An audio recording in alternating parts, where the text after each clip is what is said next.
Yo, what's up mga peeps? This is Spot once again. Yeah! Hi!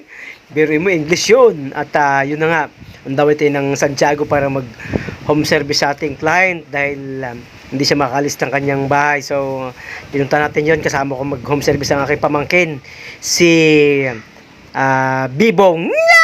Hi! At syempre mag-drop by muna tayo sa Petron para makapag-change oil.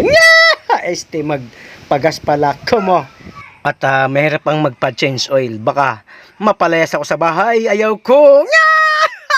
Kumo. So ayan mga peeps, nasa on the way na tayo papuntang Santiago. Nasa Alicia Bridge tayo. So kung tignan nyo, napakaganda ng tawag dito ng panahon. Yeah. At syempre kailangan natin mag-home service para matapos na yung full sleeve ng ating client. So ayan, malapit na tayo sa Santiago. Santiago na pala ito. Come on. Sobrang traffic mga peeps, yeah. Yun, nagkita na kami ni client, nag-meet kami sa 7-Eleven. So, ang sabi, sundan lang namin siya. At gaya ng pinagawa ko sa bebot ko noon, sabi ko sa kanya, sundan niya lang ako. Akong bala sa kanya. At sabi ko, huwag kang malikot para shoot. Come on. At syempre mga peeps, kailangan natin na lumabas ng shop dahil ang tumal ngayon, ayaw ko. Kailangan kong buhayin yung pitong panganay ko. At syempre mga peeps, yun na nga, nakarating na tayo sa ating destination. Nakarating na tayo sa spot ng ating client. So kung nakikita nyo, set up muna tayo habang naglalagay si client ng kanyang nam cream. Sabi nga ng iba, pag may tiyaga, may adobo, ayaw ko. At syempre salamat kay Boss Jason dahil tayo ang kanyang artist choice. At syempre salamat sa foods ni Boss Jason. So ayun mga peeps, kung nakikita nyo, tapos na ako mag-set up. So ayan, kita nyo yung spot ni Boss Jason. Sobrang astig, sobrang ganda, sobrang napakalinis. At syempre ang gamit ko nga pala dito is black dynamic at sa color naman is Star Bright since noon pa. So yan, tapos ng stencil, dinidikit na lang at tatanggalin natin. Yeah. At mamaya ready to utot.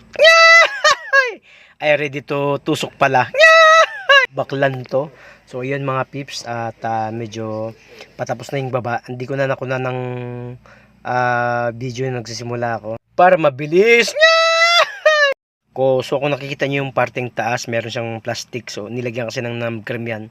At medyo may na ang pain tolerance ni Boss Jason. Ay come on, alright.